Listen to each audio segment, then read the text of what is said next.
অবশেষে অপেক্ষা শেষ। বাংলা জুড়ে জাঁকিয়ে পড়বে শীত।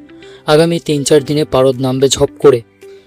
আবহাওয়া দপ্তরের পূর্বাভাস সত্যি করে রাজ্যে বইছে উত্তর পশ্চিমে শীতল হাওয়া।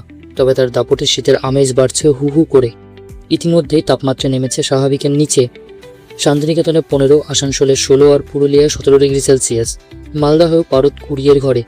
একদিনের তাপমাত্রাও কমছে। চলুন যাই এবার উত্তরে।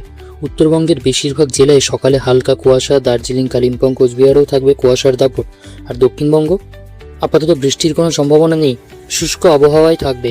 খুব সকালের দিকে হালকা কুয়াশা দেখা যাবে উপকূলের জায়গাগুলোতে। কলকাতার তাপমাত্রা কেমন থাকবে? আগামী 3 থেকে 4 দিন প্রায় 4 ডিগ্রি তাপমাত্রা কমার ইঙ্গিত রয়েছে। তাপমাত্রা নামতে পারে 20 ডিগ্রি সেলসিয়াসেরও নিচে। আর পশ্চিমের জায়গাগুলোতে 15 বা 16 ডিগ্রি বা তারও নিচে নামতে পারে।